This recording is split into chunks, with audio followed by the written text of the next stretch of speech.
Welcome to Hotline TV, everybody. I'm John Mercurio. And I'm Amy Walter. The 2010 cycle is dawning. If you can see just the light glowing all around us. I can. And so the Hotline has been sitting down with the movers and shakers of this election cycle. This week, we sat down with the DCCC Chairman, Chris Van Hollen from Maryland, and the NRSC's John Cornyn from Texas. All right, John Mercurio, Yes, what sir. stood out for you? Well, let's talk just about Chris Van Hollen, and then we can talk about John Cornyn. For Van Hollen, I think we saw a man, again, he's the head of the Democratic Campaign Committee in the House, a very confident committee, very confident party right now, though trying to downplay expectations for yet another cycle of gains. You know, he talked about historically the difficulties that a party in their position would have. He said only twice since Abraham Lincoln was president has a party that is just coming into the White House, have they gone on to midterms to actually gain seats. He talked about the fact that there's really only 6 Republicans left in the House that they can target who are in districts that both John Kerry and Barack Obama carried in their races. This is something they talk about all the time. They obviously try to downplay expectations at this time. But you also, I think, got a sense from Van Hollen about the argument that they're going to be making about the Republicans who voted as a bloc against the stimulus bill. You haven't seen it publicly yet. When they came out with their comments last night, it was very sort of conciliatory. But clearly what they're saying is, we listened to them, we heard their concerns, we tried to address them, we met with them, we sent them to the White House. They met with the president. They voted against these bills, this bill, and they're going to be hearing about pay the price in with the their districts, specifically in the districts that are economically depressed. Now, we haven't sat down with the NRCC's Pete Sessions. That's coming up very soon. We'll be talking to you about that as well. He might not say this, but other Republicans are saying this, which is the bigger concern for Republican House members right now is getting primaried. As he pointed out, most of these folks are sitting in Republican districts. They have to toe the line on Republican dogma, which is on taxes and spending, much more important than how they deal with Obama.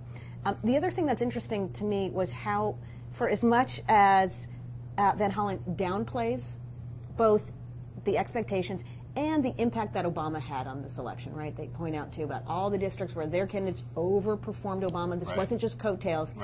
They're counting on Obama coattails, both to raise them money and also to put Republicans in a tough spot by saying, you're going to oppose a really popular bill and a popular president. So that's going to be interesting to watch. All right, John Cornyn. Interesting, the one quick last point. I mean, the point you make is very, very important, I think, about the fact that these are Republicans. The Republican conference sits, for the most part, in districts that are overwhelmingly Republican, which means they have to play to their base, which I think doesn't bode well, particularly for this whole bipartisan effort that we hear talked about. Which, by the way, we've been writing about for a while here at the Hotline. It's not new to us.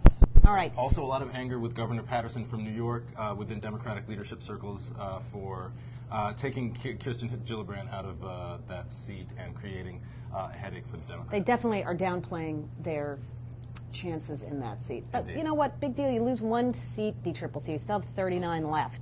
To me, the bigger pressure's on Republicans. They got to win this thing or else morale. Okay. Let's talk about the Republican Senate Committee. Amy, we met with John Cornyn yesterday. We did. Afternoon. Had a nice hour-long chat with him over at the Ronald Reagan Center. It was a very nice room. Very, very nice room. A lot of pretty pictures.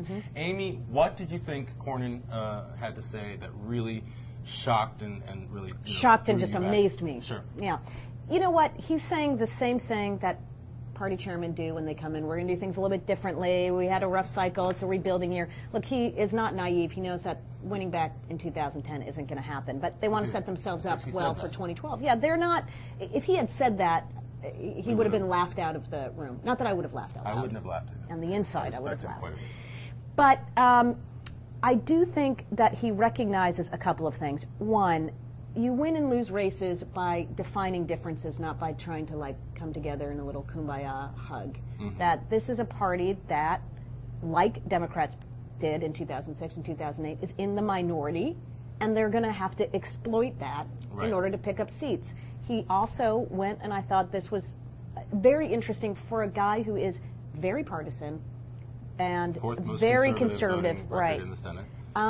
Admitting, you know what, we got to have a broad base in the party. Like, we're not going to win in Illinois with somebody like me. Well, but you know what is funny is that you're right. Those are the two main arguments I think he made about the 2010 environment, and yet, if you think about it, they're slightly contradictory comments, because you're talking on one hand about a party that plans to confront the Democratic agenda at every possibility, hoping for some sort of stumble. On the other hand, you're saying, well, we're going to recruit moderates. We're going to recruit center right, center left. The kind of people who'd be voting with Obama on some of the stuff. The kind of people who are going to be voting with them. So you see some contradictions.